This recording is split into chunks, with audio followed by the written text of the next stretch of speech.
Para la modulación FSK se mantiene la amplitud constante junto con la frecuencia. eh,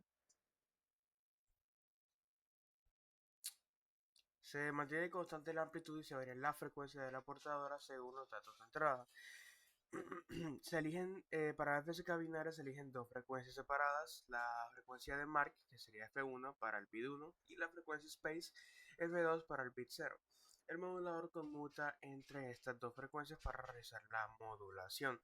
En muchos casos FSK es más resistente al ruido que ASK, ya que a diferencia de esta, pues no varía la amplitud, que es un parámetro que es mucho más susceptible a esta cuestión del ruido y eso.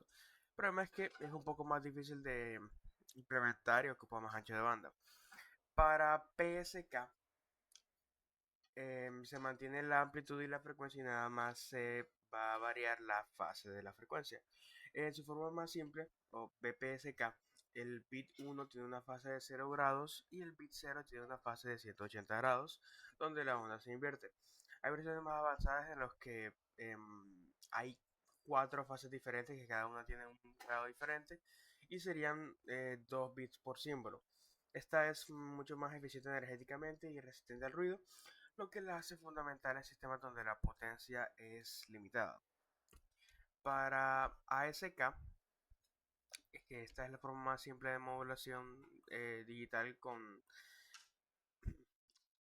portadora análoga, el único parámetro que se varía es la amplitud. Este es un sistema bastante fácil de implementar en una red de topología, ¿cierto?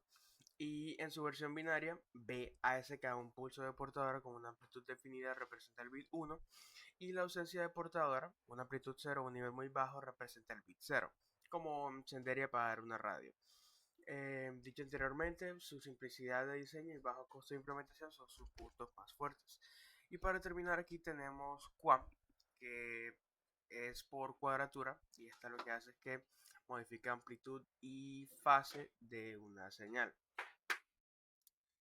QAM es un poco más complicada de implementar, pero se usa al mismo tiempo se usa o sea, las aplicaciones de QAM son más avanzadas, digamos. Esto también lo que hace es que aumenta la eficiencia espectral y utiliza dos portadoras desfasadas en 90 grados y una componente en fase 1 de un bit y un componente en cuadratura Q. Al variar la amplitud de ambas componentes se pueden generar múltiples combinaciones de fase y amplitud. Ahora, hablando sobre las fases de la conversión ADC, tenemos para empezar el muestreo, que para empezar lo que hace es que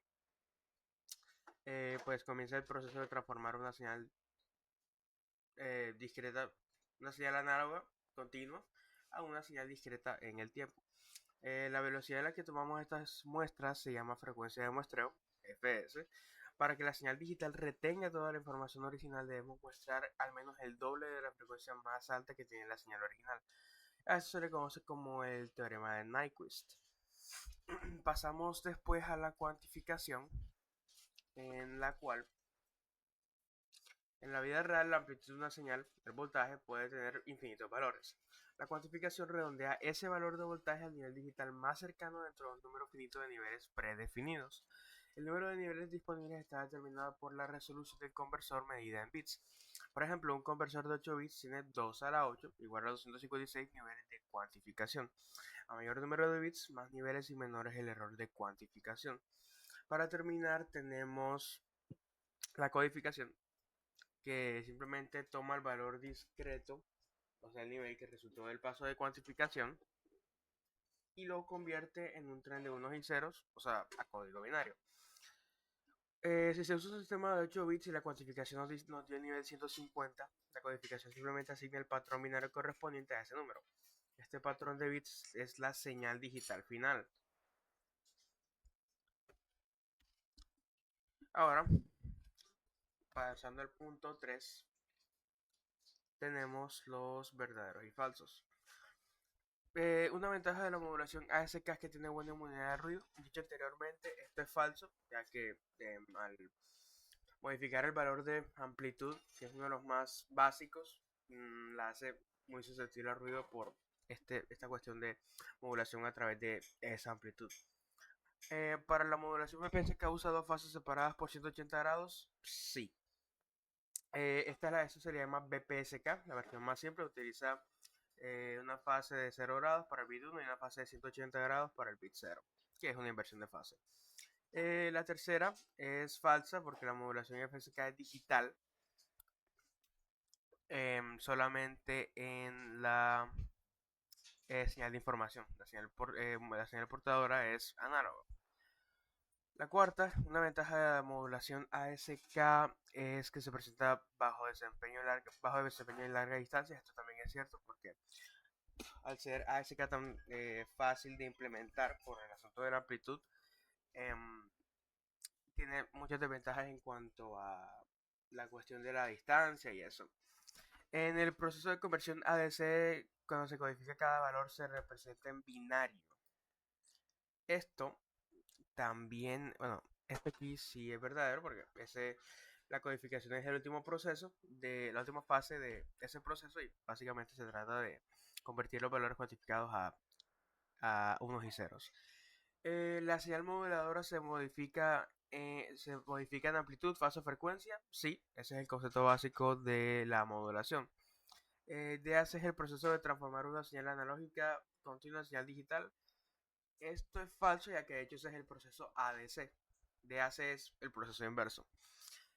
PAM es una técnica de modulación en la cual se varía la anchura de su pulso. Falso. Eso ahí está describiendo es el proceso de ppm, por lo cual no es exactamente igual. Perdón, sería PWM.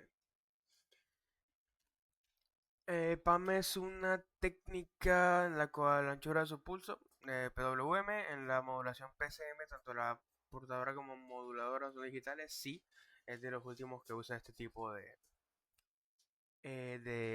señal digital en portadora y moduladora. PPM es una técnica de modulación en la cual la posición temporal de cada pulso dentro de un periodo se varía. Sí, ese es el concepto base de PPM. Es una técnica donde la información se codifica en la posición, tiempo, de cada pulso en relación con un punto de referencia. Ahora, pasando al último punto que es el diagrama de bloques de Simulink. Em, Comenzando por el Bernoulli, ¿cierto? Todo comienza con la señal de datos digitales generada por el bloque Bernoulli Binary, como la moduladora mensaje, la cual consiste en una secuencia de unos y ceros que necesitan ser transmitidas. Para lograrlo se utilizan dos señales bases analógicas, la frecuencia portadora 1 y la 2, que son básicamente señales sinusoidales modificables, cada una con un tono distinto donde la portadora 1 representa un 1 y la portadora 2 representa un 0.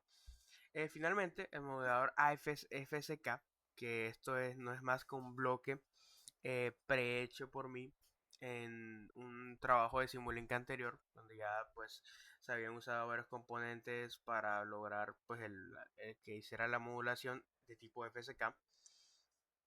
Esta información se suma y es pasada a través de un plotter para poder visualizar este tipo de señal FSK. Obviamente usando pues las fórmulas pertinentes para FSK, logramos variar la frecuencia de cada vez que se module en un bit 1 o un bit 0.